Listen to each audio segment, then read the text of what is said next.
Renungan Harian 5 Maret dari buku This Day in Baptist History dengan judul Ia Meninggalkan Semuanya untuk Mengikuti Kristus. Nats yang diambil Matius pasal 14 ayat 1 sampai 13. Di Kolokni, Rini, ada seorang tukang cetak Thomas van Imbrugh, seorang pria yang takut akan Allah yang ditahan karena kebenaran Injil pada tahun 1557. Ketika ia ditahan di sebuah menara, ia diinterogasi mengenai pendapatnya berkaitan dengan baptisan dan pernikahan. Ia menjawab keberatan-keberatan terhadap doktrin tersebut dengan begitu cakap dengan kitab suci sehingga mereka menghentikan interogasi tersebut dan memindahkan dia ke menara lainnya. Sementara itu, ia ditahan karena masalah ini. Istrinya, seorang wanita yang saleh, menulis sebuah surat kepada dia, menguatkan dia agar ia mengemukakan pendapatnya dengan sikap yang saleh dan berdiri teguh dalam kebenaran. Ia dengan sepenuh hati berterima kasih kepadanya atas penghiburan dan penguatannya dan menunjukkan dengan banyak ayat kitab suci bahwa orang benar selalu menderita. Ia yakin bahwa hati nuraninya tidak dipersalahkan di hadapan Allah karena meninggalkan istri, anak, dan hal-hal duniawi lainnya untuk mengikuti Kristus, sambil bersukacita bahwa Allah telah menganggapnya layak untuk menderita demi namanya. Dua imam berdebat dengan dia mengenai baptisan bayi. Mereka tidak saling setuju. Pihak yang satu berpandangan bahwa bayi yang meninggal tanpa dibaptis akan terhilang, dan pihak yang lainnya percaya mereka akan diselamatkan. Mereka mendesak dia dengan berkobar-kobar untuk bertobat dan bertanya mengapa ia tidak membaptiskan anak-anaknya. Ia menjawab, Alkitab tidak mengajarkan apapun tentang baptisan bayi, dan mereka yang mau dibaptis menurut firman Allah harus terlebih dahulu menjadi orang percaya. Para imam menyatakan dia adalah seorang bidat dan membawa dia ke rak penyiksaan, tempat ia ditanyai dengan teliti tetapi tidak disiksa. Walaupun Algojo telah menyiapkan segalanya, karena para hakim tidak saling setuju satu dengan yang lain. Peristiwa ini terjadi 3 kali berturut-turut. Setelah ini ia dibawa ke rumah seorang bangsawan atau seorang bangsawan dengan otoritas yang lebih tinggi. Bangsawan itu sedianya sudah mau membebaskan Thomas kalau bukan karena ia takut pada pengumuman yang dibuat kaisar dan ketidaksenangan para uskup. Thomas dengan berani dan tenang telah siap untuk menyerahkan nyawanya demi nama Kristus dan untuk tetap berdiri dalam kebenaran dan dalam kasih Allah sehingga baik api, air, pedang, atau apapun juga tidak akan dapat mengubahnya dari keyakinannya. Dibawa ke rumah bangsawan itu lagi. Bawahan-bawahan bangsawan itu berjuang untuk mengajar dia dengan tujuan membujuk dia untuk menyangkal.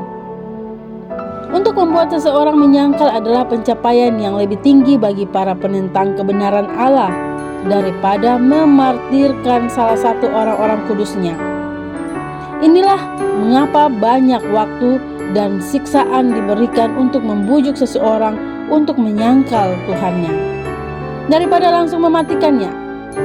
Akan selalu ada orang-orang yang di dalam dirinya terdapat roh yang sadis dan yang siap menggunakan alat-alat siksaan yang kejam kepada mereka yang tulus dan murni.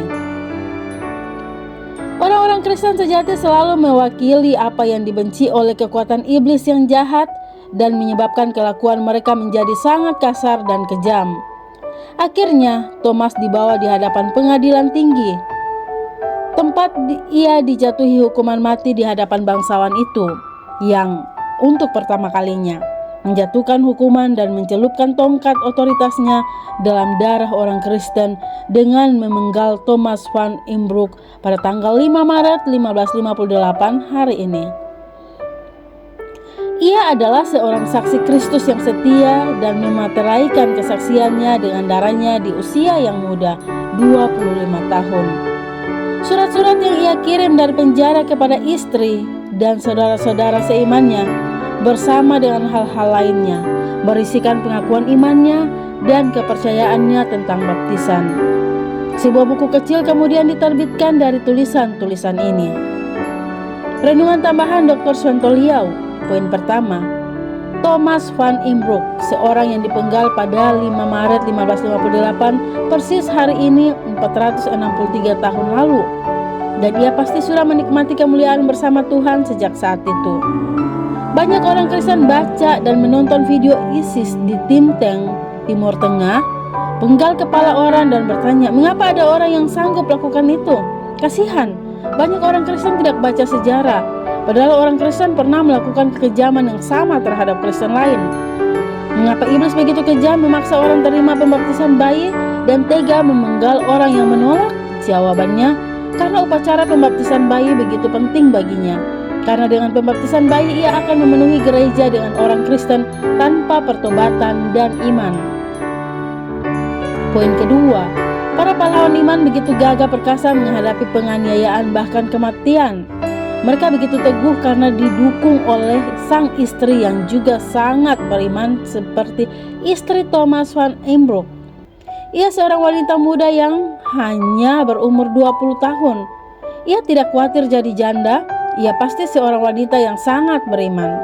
Masih adakah wanita demikian di zaman alat make up semakin canggih dan operasi plastik sudah barang biasa?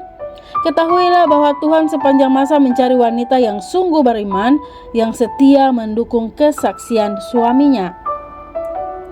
Poin ketiga, penganiayaan terhadap orang-orang benar pasti akan terulang, karena iblis tidak berhenti dari karirnya. Orang Kristen yang mengatasnamakan Yesus menganiaya orang, bahkan membunuh, tanpa mereka sadari bahwa mereka lah yang dimaksud Tuhan di Injil Matius pasal 7 ayat 21-23. Yang berseru-seru, Yesus, Yesus, namun yang kemudian dienyahkan. Saya tahu bahwa suatu hari di depan, Kristen sesat pasti akan kembali memakai senjata lama mereka. Sangat heran, mereka justru menyebut orang yang mereka bunuh sebagai bidat. Tuhan pernah berkata kepada orang Yahudi, kalian jangan ngaku keturunan Abraham, bapa kalian itu iblis yang adalah pembunuh sejak mulanya. Camkanlah. Demikian renungan hari ini bersama saya Lina Dadi. Tuhan Yesus menyertai dan Maranatha.